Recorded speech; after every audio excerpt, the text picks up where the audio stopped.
Congratulations, Serena. Thank you. You seem very comfortable on the court this week. Do you feel like that's true, and what would you attribute that to? Yeah, I've been training a lot and just working on my game, and so maybe that's what it is. Serena, you've often noted how players play quite well against you. The second set, what was she doing that was starting to concern you? It was more me. I just started making way too many errors. I mean, more errors than I have been making in my good matches in the past. So, yeah, I just wasn't doing the right technique, catching the ball not in my strike zone, and not, it was just all off. So I had to adjust. Brilliant. Congratulations. You talked in the post-match interview about working through some internal problems during that second set. Can you expand perhaps a little bit on that? What did you mean by that? Yeah, like I said, I was making a lot of errors. Definitely probably the most errors I've made since the start of the year. And so just having to say, okay, not every match is going to be perfect, and how to work through that. And I hadn't done that since September. So it was just kind of working through that and getting through that. How deep is that internal dialogue, as you say, in those moments? Is it as simple as spurring yourself to just come on, or is it as deep as eloquent as you put it just then? Yeah, it's definitely pretty deep. It's it has to be motivating, but also has to be realistic. And then sometimes you just miss some shots and you don't know why, and just trying to find an answer. So that's what I kept doing, and thankfully I was able to find an answer right in the middle of the second set. Congratulations on being able to do the splits. It's very impressive.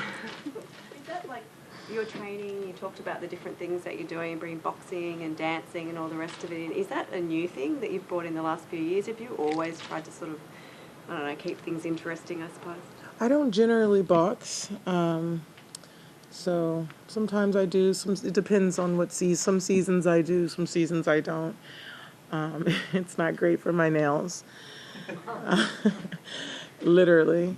And then I always dance. I'm not the best dancer, but I love dance. So it's nice and fun to do, and it's different, and it's better than just going to the gym every day. But at some point you do have to go to the gym, but I just try to do different things.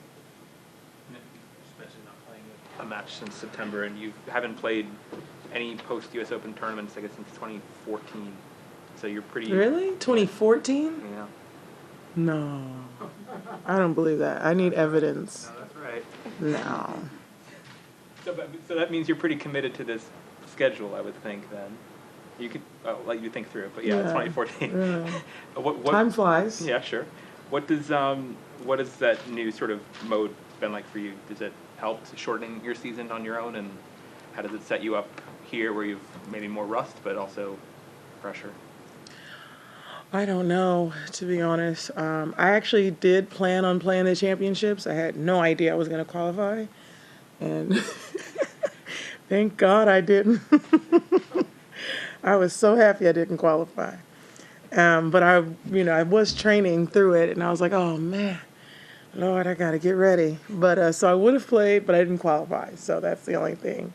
And so it's not on purpose. Every year I plan on playing Beijing, and it just doesn't happen. Every year I try to qualify for the championships, and thankfully I didn't last year. So it's just, I'm telling you, it's literally, I promise you it's by chance. You've won the championships 3 times in a row. Exactly. So, and I love going, and I love supporting it, and it's a great tournament, So, so it's literally by chance. Is it all a goal this year that you might It's always a goal for me to make the championships. I mean, that's always my goal, is the slams and the championships, and those are something that's super important for me. Serena, are you using a new racket? And if so, what's different about it? I am using a new racket, and you're the first person to ask me that. Yeah.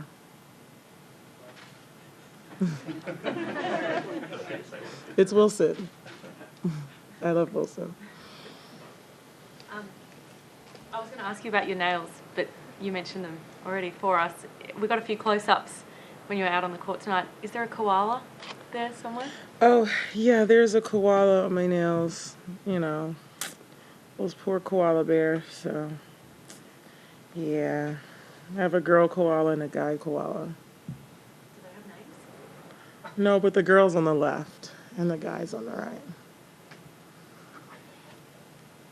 What stood out to you about Coco Gauff during the time you spent with her away from tennis, maybe?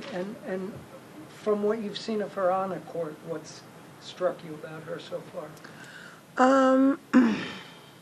I don't know. She's just impressive all around, you know, like from her personality to the way, you know, she plays. I think it's just all super impressive. I was nowhere near her level at 15, either on the court or off the court. Not even close. I know kids are growing up different nowadays, so I'm not sure.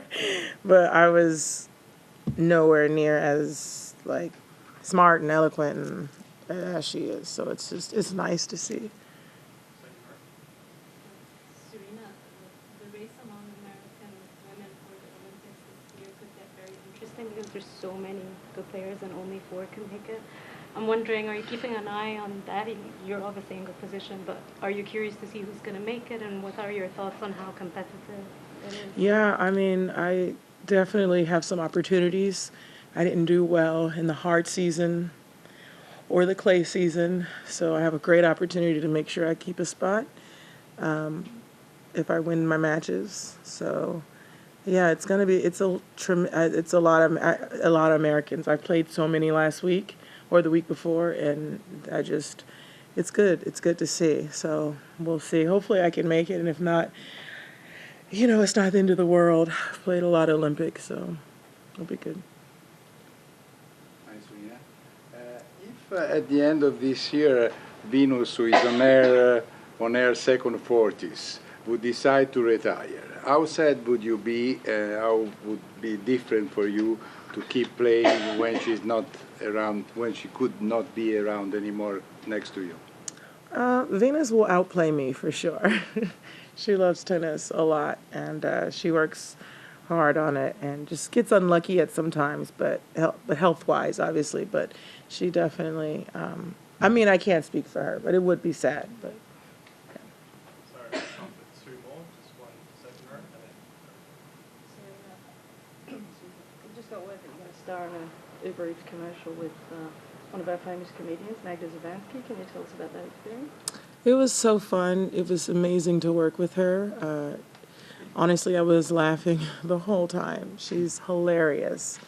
Yeah, it was fun. I can't wait to see it. I saw it the other day, and it came out pretty good. It's just they got a shot that was just by chance, and it worked out great. So you'll see it.